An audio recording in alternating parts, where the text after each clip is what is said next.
Welcome to Invested in Climate. Protecting the planet and decarbonizing the global economy is the challenge of our time. Never before have so many people rallied around a common cause. We all have a role to play, and the opportunity we face is unprecedented. Invested in Climate aims to help people do more to address climate change through their work, investments, learning, lifestyle, and activism.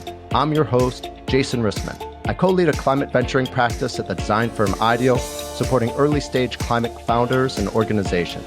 I'm also an investor and startup advisor, and have realized that when it comes to climate action, I'll be a lifelong learner looking for the best ways to have a climate-positive impact. If you like what you hear, give us a good rating on Apple, Spotify, Google, or wherever you found us. Follow us on social, subscribe, and spread the word. Find episodes, sign up for updates, get in touch, and visualize your climate action at investedinclimate.com. Thanks for joining.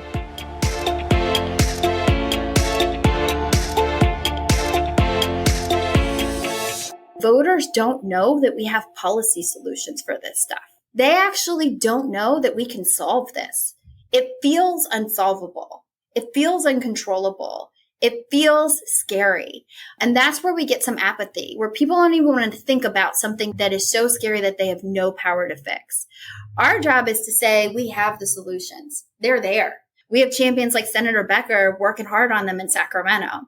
The challenge is we don't have the political leadership yet that is investing in them and scaling them at the rate that's necessary. Hey everyone. I've noticed that no matter who I talk to, I keep hearing about the importance of government action for addressing climate change. Laws, public programs, and incentives are critical to speeding up decarbonization, protecting the environment, and ensuring that historically underserved communities aren't left behind. Much of the climate policy we need will happen at the state and local level, and there's perhaps no state more influential than California. And so I was thrilled to talk with California State Senator Josh Becker and Mary Creasman, the CEO of California Envirovoters. They're both working hard to make sure California continues to be a climate action leader, and they provide some great insights to what we can all be doing. So let's dive in. Senator Becker, Mary, welcome to Invested in Climate. So great to have you both here today. Great to be here. Great to be here. So we're recording this episode shortly after much of the world was surprised to hear that the U.S. Senate had actually made some real progress towards a climate deal. Have you both been celebrating already? Absolutely. Here's what I would say is we're not done yet, though. We still have to get it passed. We still have some more votes we have to round up. It is exciting to hear that Manchin has agreed to a deal, and there's a lot in this bill to really celebrate once it's truly passed. There's also some tough things in the bill that roll us back a little bit, but overall, this is a huge step forward if we can get it across the finish line, but we still have to get it across the finish line. Yeah, and I'd say absolutely. I mean, there's lots to like. There's lots of money in there for incentives. It's not really a policy bill as much, but there are incentives which will help us move the ball forward for sure. Great. Well, we'll make sure to dive deeper into the bill a bit later, but let's first learn a bit about both of you. Senator Becker, start us off. Tell us, what is your current role and what is it that you're up to most days? So I'm a state senator for District 13. This is 1 million people. We have 40 state senators. We each represent 1 million people from really the thing about the border of San Francisco down to Sunnyvale. So really all of Silicon Valley is my constituency. And climate has been a tremendous focus of mine for many years. You and I probably met on Clean Tech for Obama or a Full Circle Fund, to one nonprofit, one policy organization that I co-founded on to work on climate, although Full Circle, other issues as well. And I started my career working for the EPA in DC, and it's been a theme. And now I get to dive in every day on all the wonky aspects of climate policy, and I love it. Mary, what about you? Tell us about your role and the work you're doing. Yeah, so I'm the CEO of California Envirovoters. We're a statewide organization that has multiple entities, C3, C4, political action committees. And at the core of what we do is We believe that we have the solutions to solve the climate crisis. We know we're like 95% there on technologies, everything. We know how to make clean energy. We know how to make our communities and landscapes more resilient. We know how to transition our buildings and our transportation to electrification. Those are the things that are going to protect us from the worst of the climate crisis and protect us from what's happening right now. What we don't have, the real problem for us solving the climate crisis, is we don't have the political will or power to do it, make these investments in these solutions at the rate and scale that science tells us we have to. So what my organization uniquely does is we focus on building that political power. We believe that California is the global catalyst to solving the climate crisis and advancing justice. And just as in California is that global catalyst, Envirovoters is that catalyst for California to build that political power and prove that we can actually do what we need to do to protect our collective future. So that's the work our organization does. We do it by electing champions, expanding who can vote, holding people who are in elected office accountable, and then passing and implementing these policy solutions I mentioned. Those are the three areas of focus, and we do it at the local, state, and federal levels. Mary, let's zoom in right there to hear about the different levels of government and their role in climate action.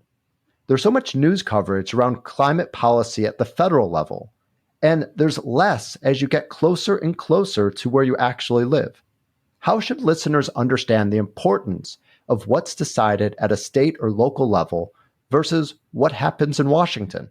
So here's what I would say is federal action is essential, but it will never be first and it will never be boldest. When you look at any movement and any big policy change, any big shift from a society perspective or economy perspective, it never happens from the top down in the US. Never. It usually is you start to see movement in states. You start to see movement on the grassroots level. And once you have enough support, once you've proven these models enough, once you've created policy solutions that are replicable and scalable, then you see federal adoption. Then you see federal implementation. So while we all should be putting extreme pressure federally, we can't be distracted by that as the only way we're going to do this, because that will be how we lose. If we forget to invest in state and local jurisdictions, regions that are proving these models, they can push harder and faster than we can federally. The quicker we adopt locally and statewide, the quicker we'll get massive federal action. That's the truth. So when you want to get some hope, get some inspiration, find out where the future of climate action is, you need to look at states and you need to look at regions. That's where you'll find the future of climate actions. That's where you get hope. That's what's going to be replicated and scaled if we do this right.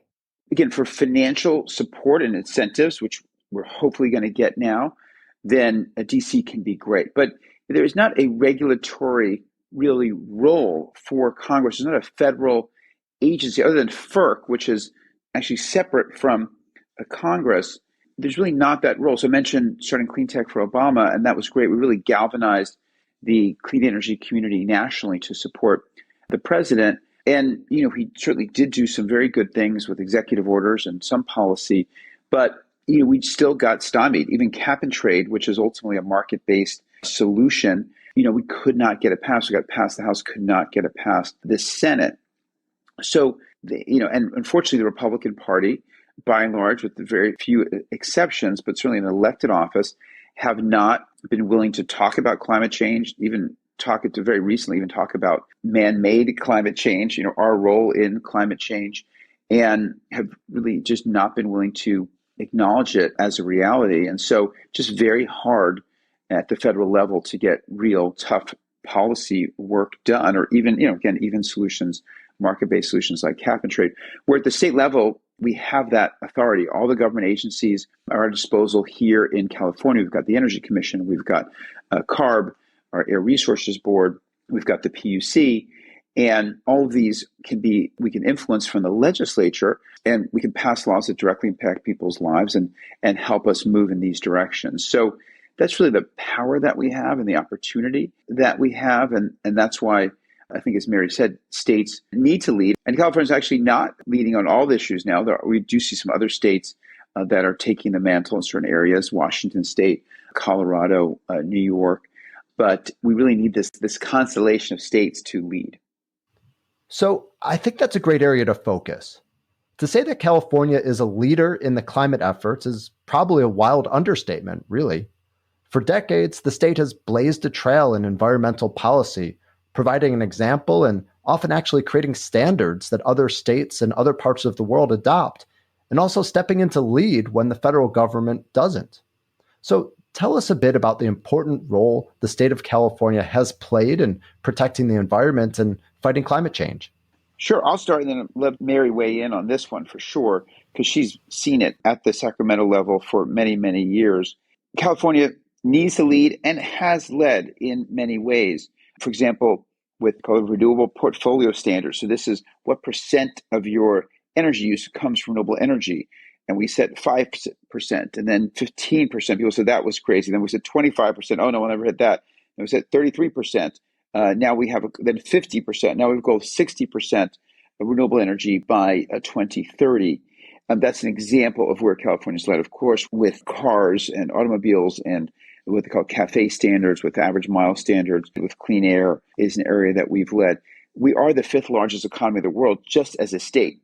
So whereas the rest of the country and nationally, we really struggle on clean energy policy, in California, we've got the opportunity to lead and we have to lead. But it also is a struggle every day, as I'm sure we'll discuss. But that's really the backdrop. Mary, over to you. Yeah. I mean, I think by any standard, when we look at what other states or countries are doing, California is far ahead and continues to kind of prove what we can do on the climate crisis, that we can do really aggressive, bold things. I think at the same time, we have the reality that two things. One, some of the biggest things we've done to act on climate happened up until 2018. And some of them, Governor Brown's executive order about carbon neutrality by 2045, SB 100, mandating 100% clean energy, two huge things that happened in 2018. A mere months after that, we get a report from the UN climate panel that we have until 2030 to make these big changes in order to stop the worst of the climate crisis. So as exciting and groundbreaking as those were, and they are, at the same time, science is telling us we have to do more. And unfortunately, champions like Senator Becker continue to author really powerful policy to move us forward. But the state legislature has been gridlocked a little bit since 2018. And that's part of the reason why we haven't seen massive movement in other states too, because when California acts, then other states act. When California passed 100% clean energy, dozens of states followed suit a few years afterwards. So kind of both are true. We've done really phenomenal things. Unfortunately, science says we have to push harder, and we've struggled to do big things since 2018. Given California's record and also Governor Newsom's vocal support for climate action, one might think you actually have an easy job. I guess, though, you probably don't, and that every day is a fight. Tell us about some of your priorities, some of the most important things that you think California should be doing right now, and what's getting in the way. Senator Becker, let's start with you. Well, in terms of right now, you have to look holistically at greenhouse gas emissions. We have 420 million metric tons every year of emissions. We have to get that to zero. Just like on a global level, we have 50 billion. We have to get that to zero. That's the way we have to look at it. And therefore, it's not one silver bullet, but you have to look at each sector. So for cars, 50% is transportation. That's everything from passenger autos to medium and heavy duty trucks. And so, we have a whole suite of bills, things that we have to do there. When you talk about the grid, if we were going to electrify our homes and electrify transportation, then we would probably double, even triple our electricity use. Well, it's about 50% clean now. We have to get that to 100% clean to get those benefits. Our buildings, about another 13%, our homes and our businesses, we have to electrify those. Again, that's why even during COVID, when to the perception of many, we shut down the global economy, we only cut GHG emissions about 5%. Because it's embedded in our buildings, it's embedded in everything. It's in our building materials. Cement and concrete alone are 7% to 8%, 7% or 8% of our global carbon emissions. So you have to tackle building materials.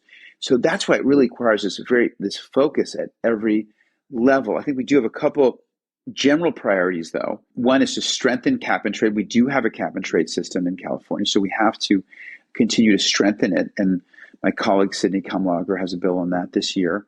We have to codify carbon neutrality. The goal that Mary mentioned is an executive order for carbon neutrality by 2045. We have to codify that, and the governor's now come out very vocally in support of that. That's something we failed to do last year. So those are a couple of big picture things. I have a bill this year to have our state government be net zero by 2035. We're going to have the whole state be net zero by 2045. Our government has to lead the way. That's with our procurement, our cars, our buildings, our procurement of energy. We have to lead the way as a state government. So I have a bill there to have the state government lead the way. So I think there are a few big picture things that we can do, making sure that the pathway and the measurement for corporations to help drive this change is another bill this year. So there's some big picture things that we have to do. And then a lot of also very specific things we do to move to 24/7 clean energy for our grid, to increase our transmission, all these other areas. I and others have bills in all of those areas as well. The only thing I would add here is, everything the senator said about we have to lower carbon emissions the quickest. And our biggest emitters right now on carbon emissions are transportation, buildings, and unfortunately extreme wildfires now. At the same time as we're lowering carbon emissions the fastest we possibly can and putting all of that in law, accelerating our targets to do that, putting it in law so it actually stands the test of time and we can implement, and investing in rapid, accelerated, scalable implementation. We need to invest in resilience to protect communities because unfortunately we're already in the climate crisis and we're already seeing the catastrophic impacts. So while we're working on lowering carbon emissions to prevent it from getting catastrophically worse, we need to invest in protecting communities right now with solutions like urban greening and conservation.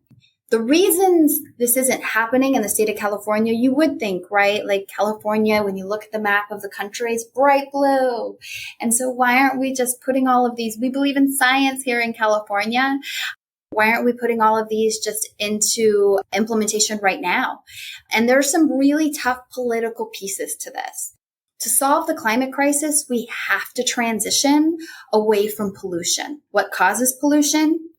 Oil and gas, extraction, drilling, burning. And these are really powerful companies that would be impacted as we transition away from what they've been invested in decades. These are companies that spend the most on elections and lobbying in the state of California. Big oil and gas spend the most on elections and on lobbying in the state of California. In addition, we know that 60% of legislators in the state legislature, 50% of Democratic legislators take direct money from oil companies. So we are in this place where even though we have a ton of Democrats in office, a lot of those are what we call mod Democrats, who unfortunately have kind of partnered up with corporate polluters and Republicans and make it really tough for champions like Senator Becker to get big stuff passed. We have a chunk of legislators, I would say a little over a third, who are in a position, who are championing, have a vision, leading on climate justice. The problem is you can't get bills passed with a third of the legislature. We need 62 legislators to really be champions on this. And so we're at a place where we are unfortunately, like a lot of different other government institutions, suffering at the hands of corporate funding in politics and corporate polluters funding in politics. The governor has done some good things. What we need the governor to do is do more and get involved in the legislative process. We've got to have the governor come out with a vision and goals that isn't just measuring ourselves on what other countries or states are doing or what we've done in the past. A lot of times we get leaders who are like hailing, this is more than we've ever done. Unfortunately, more is not going to cut it. More won't win the climate crisis. What we have to do is meet what science tells it's going to take us to do this transition. And we need a governor who's going to get involved in the legislative process collaboratively with leaders in the Senate and the Assembly to create a vision every year of key climate priorities that we can get done legislatively. Because executive actions are great. We have to use every tool in the toolbox to solve the climate crisis. I am not saying we don't use those. The problem is we have seen firsthand that regulatory work and executive actions are vulnerable. They're vulnerable based on who's the head of the Supreme Court, who's in power in the Supreme Court, and we can actually say that, in power in the Supreme Court, what majorities we have in the Supreme Court, and they're vulnerable to who's in office. And we saw it through the Trump years. And now we're seeing it as part of the Supreme Court in the Biden years. So executive orders and regulatory work is not sufficient. We've got to have legislative action as well. And we have to have significant funding beyond what we've had before. That's what's needed, even though you'd think it's like a no-brainer. We're not there yet. There's really so much at stake in what you're working on and what happens in California because of the impact our state has on other states and other parts of the world. So I'm curious, when you think about all the work you're doing on climate, what are the most important ideas or actions in terms of how we influence others? Well, I have to say that there's really a couple goals because one, we need to show that we can make these changes and still grow our economy, still provide for our citizens. And that is what we've done. We've actually reduced our emissions by about 20% over 1990 levels, and we've grown our economy 60%. So that's one important piece, one important role for California to show, yes, we can do this, we can cut down on pollution, cut down our emissions, and continue to grow the economy, number one. And then two, yes, we are the fifth largest economy in the world, so we have an impact on CO2 ourselves through reduction. But if we're going to do more than that, then we have to reduce in a way that provides models for the rest of the world.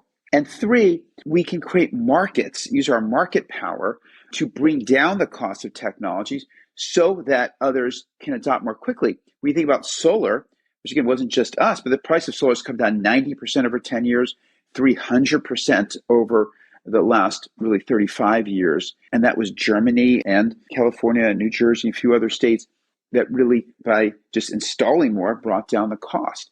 So we take an issue like cement, which, as I mentioned, cement and concrete are 7% of the world's carbon emissions. Well, I got a bill passed last year that's actually the only net zero target for any segment of the California economy right now is on cement with this bill I passed last year, working with the cement industry.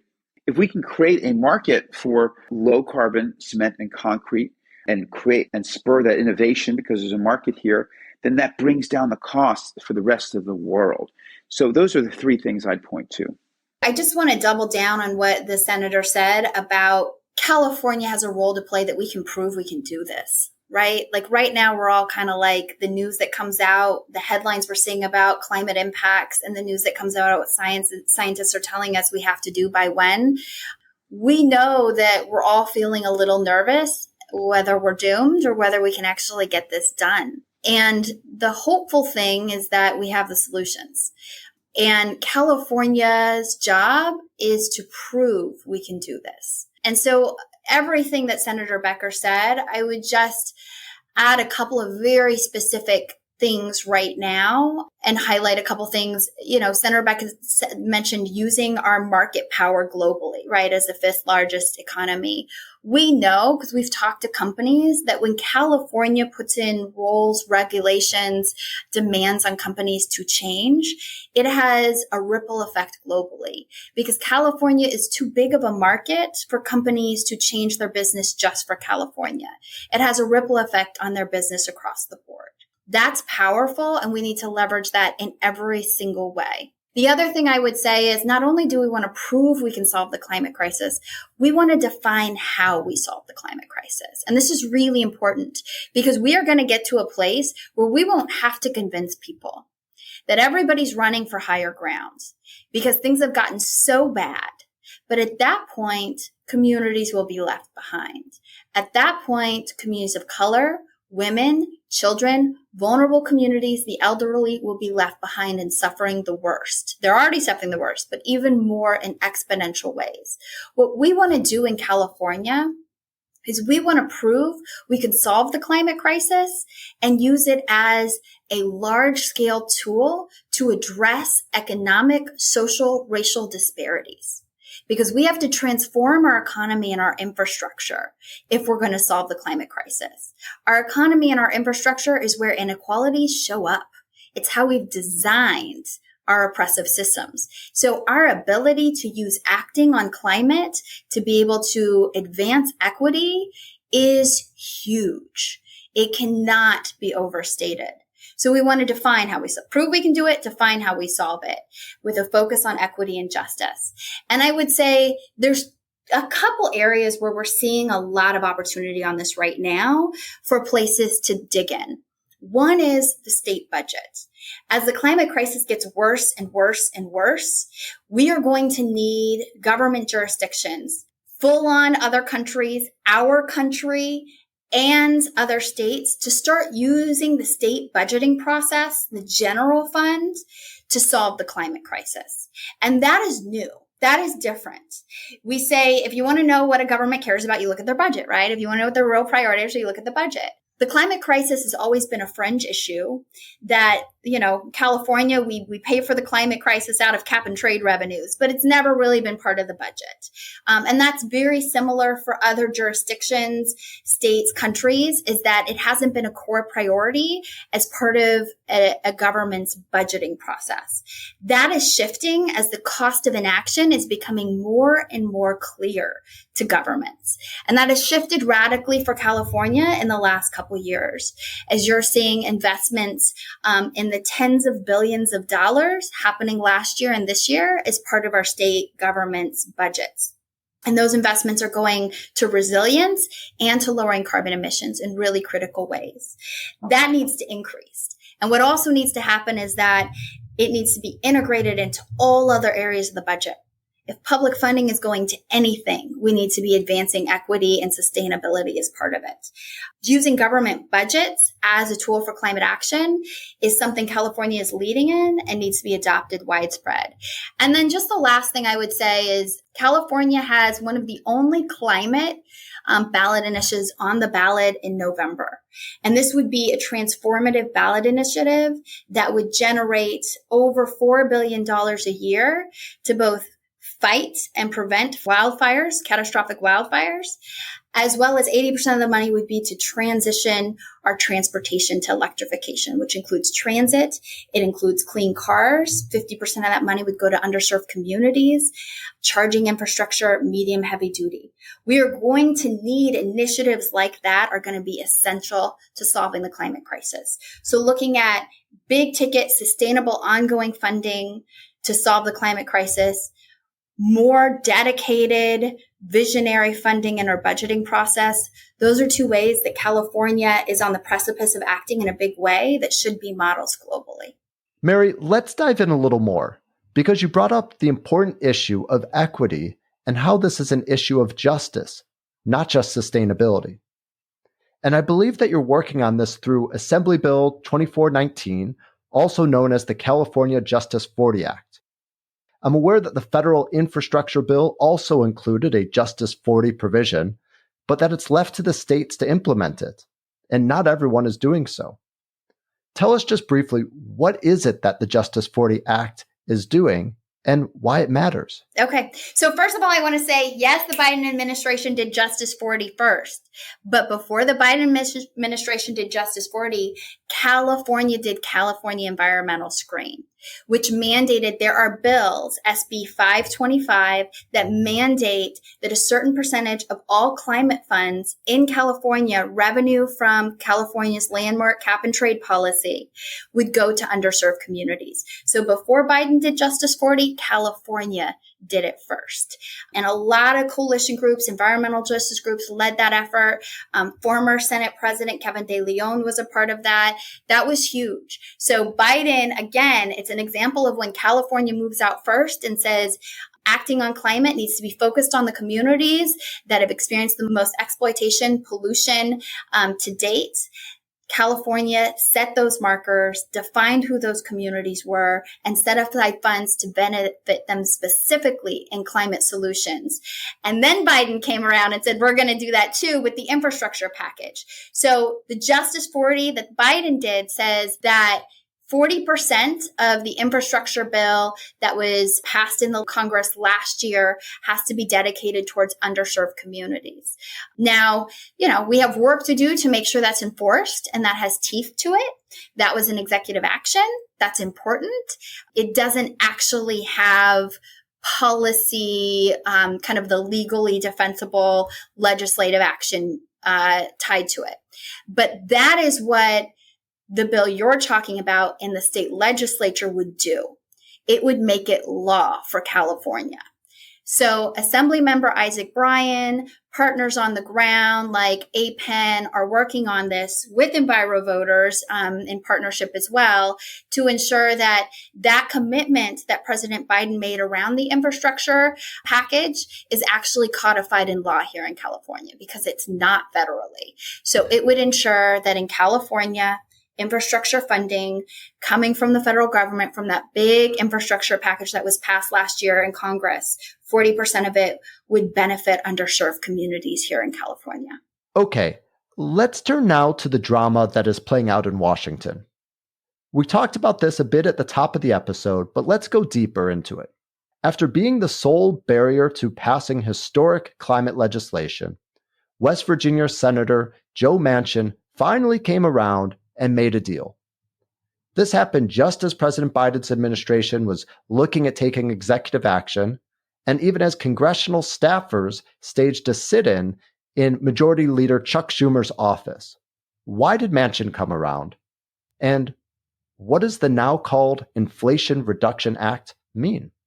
If any of us had a window into Senator Manchin's brain, I would just say, we'd have a lot more done as part of what this administration and this Senate and House of Representatives promised a year and a half ago to voters. I think the headline is this. I don't think it's a coincidence that the moment when climate impacts are really reaching headlines globally, people are experiencing devastating floods, wildfires, extreme heat globally, that these issues are likely pulling strongly in Manchin's own district right now. And so what we know from polling across the state of California, and California is a microcosm of the country, let's be clear. California isn't bright blue. We have some of the reddest places in the state of California, some of the worst climate deniers and most extreme right-wing political leaders have been from California. Congressmember McClintock, Darrell Issa, McCarthy, all these folks are from California. We create the best and the worst politically here in this state. And so we really do reflect the nation. And what we know from polling and focus groups in every part of the state, even the brightest red parts of the state, is that while people don't agree on the term climate change, the Trump administration was completely successful in politicizing the term climate change. What people do believe in and do think the government needs to do more on is the impacts of climate change.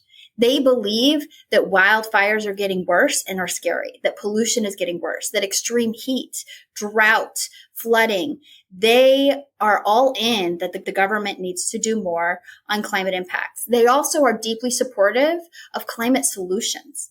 Again, as long as you talk about clean energy, electrifying buildings and transportation, those things, urban greening, conservation, those things pull really highly regardless of affiliation and demographic.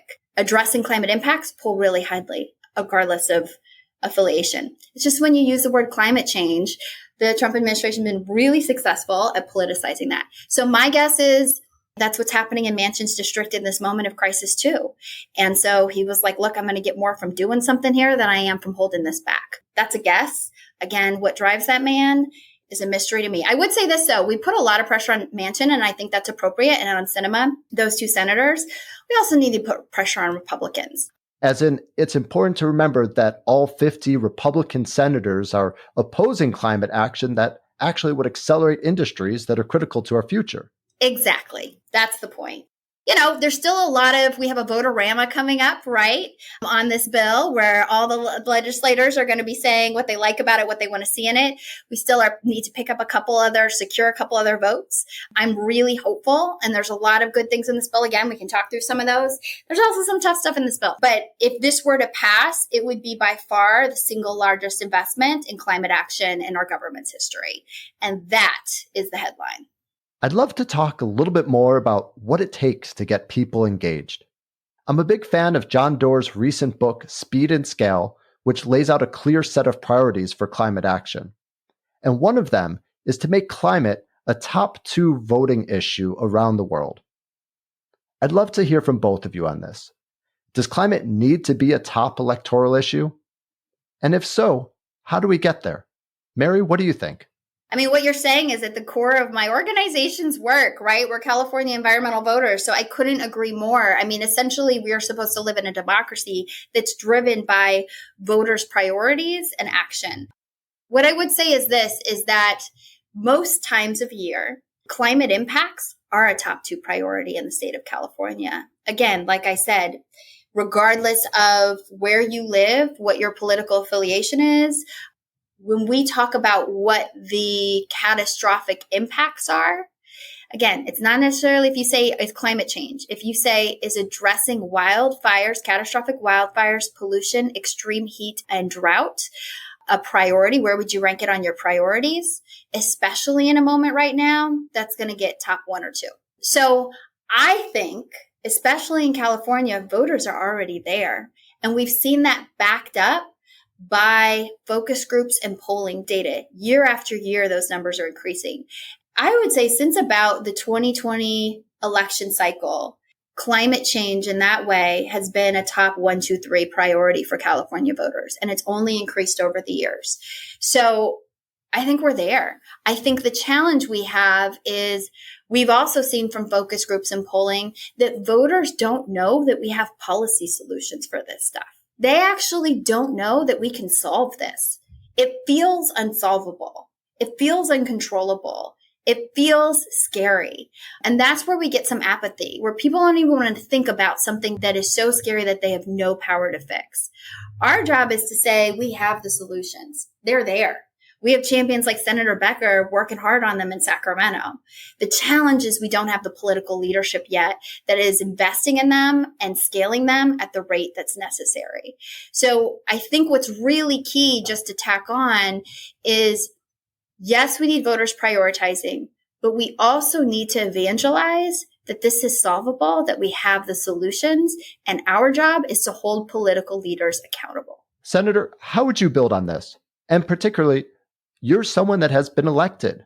You were successful at speaking to voters about climate. And so I'm curious, what do you think works?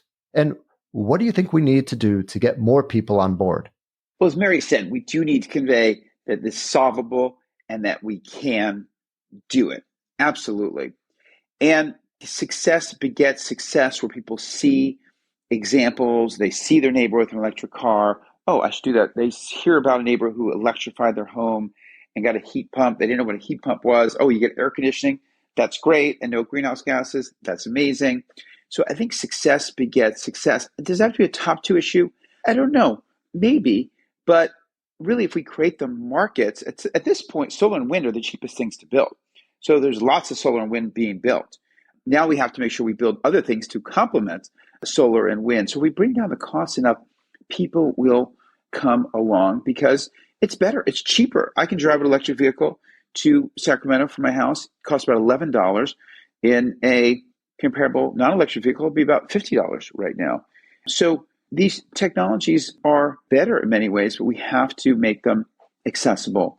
But we do need leadership and people to talk about it. And it's been fantastic to have our governor be really vocal recently. His letter to our Air Resources Board. We can't talk about what happens in the Democratic caucus, but he came to our caucus and spoke to all of us just today. He's really focused and prioritizing this issue and talking very passionately about it and putting the force of his administration behind it. So that's really important and really tremendous to see. The more people continue to talk about it And again, to not think of it as a trade-off.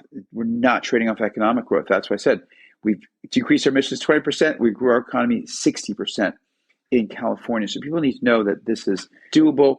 It's obviously critical for our future of quality of life, but also for our future jobs and our future economy here in this country.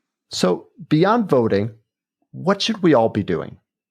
What are the most effective ways for everyday people to accelerate climate policy making and decarbonization? Senator, let's start with you. Well, when you say get involved, absolutely. But people can run for. I was an advocate for many years. This is the first elected office I've held. It was representing 1 million people now in the California State Senate. So, but I also represent 25 cities, and each of these cities, many of them are doing really innovative work. Menlo Park has led. They did the first all-electric new construction REACH code, and now it's been adopted by many big and small cities across the area. So you can run for a city council, be on a commission. We have environment commissions in all these cities. That is really a way to actually get political power, as Mary talked about. We need political power because it is a political will issue, as she laid out. The technology is there. I've been working on this stuff since the early 90s, and we knew we could make progress, but technology was not there in many areas. Technology is there now, and we need the political will. So certainly get involved, register, write, vote, but also run for office. I love that answer. And if you're running for office as a climate champion, a climate justice champion, please contact California Environmental Voters. Part of what we do is help climate justice champions get elected and be successful. The only thing I would add to what Senator Becker just said is we have to hold our leaders accountable. So many voters are disenfranchised because they feel like their elected leaders only talk to them 60 days before the election day. And what happens the rest of the year is just far away, confusing, and doesn't get communicated to voters in an accessible, engaging way. It's hard that this stuff is all on the burden of hardworking folks who have full-time jobs and families and communities to support. But the truth is the only way that we combat the power of corporate polluters in politics is if voters hold their leaders accountable. Hold them accountable by asking them publicly on social media what they're doing, what corporate dollars they're taking, what they're doing on wildfires, on extreme heat, on pollution, on the drought, by calling their office, by showing up, by getting involved. If you want to figure out ways to get involved, www.envirovoters.org has a lot of easily packaged actions and accountability that you can send around to your friends, and you can kind of figure out how your legislator is doing with our environmental scorecard that scores every legislator in the state. You can see how they're voting on different issues. You can call, there's a phone number on that website. You can call them up and say, hey, why didn't you vote on these clean water policies that were in the legislature last year? Holding legislators accountable throughout, democracy is a 365-day-a-year exercise, not just the 60 days before you vote and the day you have to vote. So we need to hold our leaders accountable. Your specific state and federal legislators specifically state that is the key right now on investing and prioritizing in things that will protect our future. Senator, I'd be remiss to not ask you this since we have you here and I get this chance. Mary just spoke really eloquently about the different channels and different ways to hold elected leaders accountable. And there you are sitting here in a seat of power. What actually makes the most difference to you? You're probably hearing signals from all sorts of sources, social media, letters, and phone calls. What are the ways voters actually reach you and have an influence? Well, I always say that if somebody volunteers for you, you remember that person. If someone volunteers in a campaign, volunteers to send letters, that is something that you remember absolutely. But otherwise, we do keep track of all the letters that come into our office. And, starting out as a staffer, you often answer those questions, but you track that. And I certainly pay attention to what are we hearing from our constituents. So that's really, social media, somewhat, but it tends to be kind of the hardcore on either side. So maybe it gets tuned out a little bit. But, if people contact our office with letters for emails, we do keep track of that for sure. Senator Becker, Mary, thank you both so much for joining this conversation and for all the work you're doing.